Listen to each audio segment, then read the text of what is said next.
Assalamualaikum warahmatullahi wabarakatuh. Perkenalkan, saya Reni Marcella dari kelas 4E PGMI. Di sini saya membuat video ini untuk memenuhi tugas UAS dari Bunda Wiwinda untuk membahas kembali materi yang sudah kami pelajari. Yang pertama itu tentang penggunaan media pembelajaran dalam Al-Quran. Nah, media pembelajaran ini merupakan alat bantu yang dapat memperjelas pesan yang disampaikan oleh guru kepada peserta didik. Nah, dalam konteks ini pembelajaran Al-Quran menggunakan media ini sangat membantu dalam mempermudah pemahaman siswa tentang ayat, terutama bagi siswa yang usianya sedang dalam proses perkembangan kognitif. Nah, media seperti audio tilawah ini sangat membantu siswa untuk mendengarkan bacaan Al-Quran yang fasih dan benar tajwidnya. Kemudian juga ada video animasi yang menampilkan kisah-kisah dalam Al-Quran yang juga efektif untuk membangkitkan minat belajar dan membentuk imajinasi positif terhadap anak dalam pesan ayat. Media visual seperti gambar dan peta tematik juga dapat menjelaskan latar belakang turunnya ayat Asbabun Nuzul, sehingga siswa dapat memahami konteks wahyu. Di era digital saat ini, guru juga dapat memanfaatkan aplikasi Al-Quran dan interaktif seperti kuis digital, tayangan multimedia, dan lainnya yang dapat menyesuaikan gaya belajar anak, auditori, visual, maupun kinestiknya. Nah, tujuannya ini bukan hanya agar siswa itu dapat hafal dan membacakan Al-Quran saja, tapi siswa juga dapat memahami, mencintai, dan mampu menerapkan pesan Allah dalam kehidupan sehari-hari. Yang kedua, penggunaan media pembelajaran dalam hadis. Pembelajaran hadis ini seringkali dianggap sulit bagi siswa yang harus memahami bahasa Arab dan konteks kehidupan Rasulullah. Namun, dengan penggunaan media yang kreatif dan sesuai, guru ini dapat mengubah pembelajaran hadis ini menjadi pengalaman belajar yang menyenangkan dan penuh makna. Contohnya, guru bisa membuat komik Islami agar siswa ini dapat efektif dalam mempelajari hadis. Misalnya, hadis tentang pentingnya menepati janji bisa divisualisasikan dalam cerita anak yang relatable. Selain itu, video pendek dan juga animasi itu bisa menyajikan bagaimana Rasulullah itu mencontohkan akhlak mulia dalam kehidupan sehari-hari. Nah, media audio juga dapat dimanfaatkan untuk membantu siswa menghafal hadis pendek dengan cara mendengarkan pengucapan dengan benar. Nah, selain itu, poster hadis harian juga yang bisa ditempel di kelas bisa menjadi pengingat dan motivasi bagi siswa untuk mengamalkan isinya. Dengan media yang sesuai, hadis ini bisa menjadi lebih baik, bukan hanya sekedar hafalan saja. Ia bisa berubah menjadi pesan hidup yang membentuk karakter kehidupan siswa. Selanjutnya yang ketiga, pembelajaran Al-Quran dengan pendekatan tematik. Nah, pendekatan tematik ini adalah pendekatan yang mengingatkan bagaimana mata pembelajaran atau materi itu dijadikan dalam satu tema. Dalam pembelajaran Al-Quran ini, pendekatan ini sangatlah relevan karena ayat-ayat dalam Al-Quran mencakup berbagai aspek kehidupan manusia. Guru bisa mengambil pesan seperti kasih sayang, lalu memilih ayat yang sesuai yang dapat membahas tentang kasih sayang Allah, kasih sayang kepada orang tua, kasih sayang kepada sesama. Nah, dengan demikian siswa tidak hanya dapat belajar tentang membaca ayat saja, tetapi juga dapat memahami nilai yang terkandung di dalamnya. Nah, pendekatan ini juga membantu siswa untuk memahami bahwa Al-Quran ini bukan hanya buku bacaan semata, tetapi juga pedoman hidup yang lengkap dan relevan sepanjang masa. Nah, guru dapat mengaitkan ini dengan tema mata pembelajaran lain seperti PKN, Bahasa Indonesia, ataupun IPS, agar siswa ini dapat mendapatkan pembelajaran yang utuh, tidak terpisah-pisah. Nah, pendekatan tematik ini menjadikan pembelajaran Al-Quran ini tidak hanya bermakna secara kognitif saja, tetapi juga secara emosional dan spiritual. Selanjutnya pembelajaran hadis dengan pendekatan kontekstual. Nah, pendekatan kontekstual ini adalah salah satu strategi pembelajaran yang mengaitkan materi ajar dengan kehidupan nyata siswa. Nah, di dalam pembelajaran hadis, pendekatan ini sangat penting agar siswa ini tidak hanya menghafal teks hadis saja, tetapi juga dapat memahami dan menerapkannya. Misalnya, ketika mempelajari hadis tentang kebersihan adalah sebagian dari iman, guru ini dapat mengajakkan siswa untuk mengamati kondisi kelas, lalu guru bisa membuat proyek sehingga siswa ini dapat menerapkan bahwa menjaga kebersihan itu adalah sebagian dari iman. Lalu juga dapat direfleksikan bagaimana perilaku tersebut merupakan sebagian dari ibadah. Nah, melalui pendekatan ini, siswa Melalui pendekatan ini, siswa dapat belajar bahwa hadis ini bukan sekedar nasihat kuno saja, tetapi juga tuntutan yang relevan di setiap zaman. Nah, mereka bisa belajar menilai situasi itu dari sudut pandang Islam dan dapat mengambil keputusan berdasarkan ajaran Rasulullah SAW. Nah, pendekatan ini juga mendukung pembelajaran yang aktif, kolaboratif, dan bermakna, serta juga dapat membantu pembentukan sikap dan kebiasaan Islam sejak dini.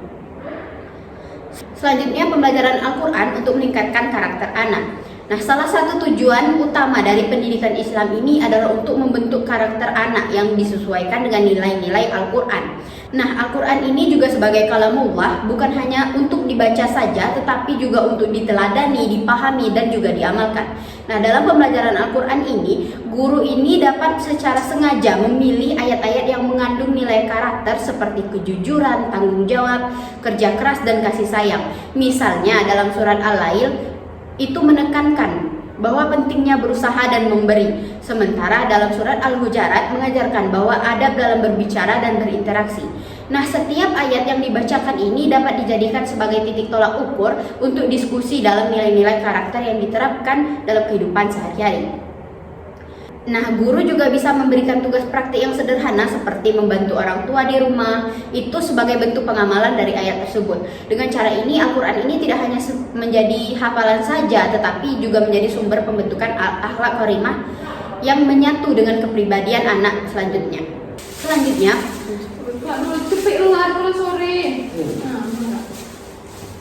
Selanjutnya, pembelajaran hadis untuk meningkatkan karakter anak. Nabi Muhammad SAW adalah teladan bagi umat Islam. Nah, setiap sabda beliau ini yang dijadikan hadis melalui pesan moral dan sosial, ini sangat luar biasa dalam membentuk karakter generasi muda. Nah, dalam pembelajaran hadis ini, guru memiliki kesempatan yang besar untuk menanamkan nilai-nilai ini secara sistematis. Misalnya, hadis tentang man la yurham. Barang siapa yang tidak menyayangi, maka dia tidak akan disayangi. Hadis ini bisa menjadi bahan refleksi dan praktik tentang sikap sayang di sekolah. Nah, guru bisa memandu dengan aktivitas kelompok, proyek sosial ataupun kegiatan harian seperti aksi baik yang dapat dilaporkan setiap hari. Nah, pembelajaran hadis yang menyentuh emosi dan kehidupan anak ini akan jauh lebih bermakna apabila tidak dilakukan hanya sekedar hafalan saja. Nah, anak ini akan tumbuh dengan baik, dengan akhlak Islami yang bukan hanya untuk dipelajari saja. Hadis ini juga menjadi sumber inspirasi yang hidup dan membentuk kepribadian mereka dari dalam. Selanjutnya, studi kasus dalam pembelajaran Al-Quran dan hadis. Nah, studi kasus ini merupakan metode pembelajaran yang dapat melatih siswa untuk berpikir kritis, analitis, dan solutif. Nah, dalam pembelajaran Al-Quran dan hadis, studi kasus ini bisa digunakan untuk mengaitkan dalil dengan kenyataan sosial. Contohnya, guru dapat menyajikan kasus tentang seorang anak yang sering mencela temannya di sosial media. Nah, kemudian siswa ini diminta untuk mencari ayat atau hadis yang relevan, lalu mendiskusikan nilai yang terkandung, serta dapat menyusunkan solusinya di dalam kasus tersebut. Nah, metode ini membuat siswa tidak hanya menjadi tahu tentang apa itu Al-Quran dan hadis, tetapi dia juga mampu menilainya dalam situasi nyata. Nah, siswa belajar mengambil sikap berdasarkan dalil, bukan hanya sekedar perasaan atau pengaruh lingkungan saja. Studi kasus bisa menjadikan pembelajaran lebih hidup, dinamis, dan penuh makna, serta dapat membentuk kemampuan berpikir Islami sejak dini. Selanjutnya, penutup dan refleksi pembelajaran. Nah, refleksi ini adalah bagian penting dalam proses belajar dan sering kali terlupakan. Di akhir pembelajaran Al-Quran dan hadis, guru ini sebaiknya mengajak siswa untuk mengingat kembali apa yang telah mereka pelajari dan rasakan. Nah, melalui refleksi, siswa ini dapat diajak untuk menyadari betapa berharganya ilmu yang telah mereka peroleh, serta juga dapat menumbuhkan komitmen untuk mengamalkan dalam kehidupan sehari-hari. Refleksi ini bisa dilakukan dalam bentuk diskusi, catatan harian, ataupun testimoni yang dilakukan secara nyata. Nah, bagi guru, refleksi ini juga menjadi bahan evaluasi untuk memperbaiki metode pembelajaran dan pendekatan deep learning. Bagi guru, refleksi ini juga menjadi bahan evaluasi untuk memperbaiki metode dan pendekatan. Nah, akhir pembelajaran bukanlah titik henti, tetapi awal dari perjalanan amal dan pengalaman ilmu yang terus berlanjut. Dengan penutup dan refleksi yang kuat, pembelajaran Al-Quran dan hadis ini tidak hanya menyentuh pikiran, tetapi juga menyentuh hati dan membentuk perilaku. Nah, kesimpulannya, pembelajaran Al-Quran dan hadis di era modern ini harus dilakukan dengan pendekatan yang kreatif, kontekstual, dan bermakna agar siswa ini tidak hanya mampu membaca atau menghafal saja, tetapi juga dapat memahami, mencintai, dan mengamalkan nilai-nilai Islam dalam kehidupan sehari-hari.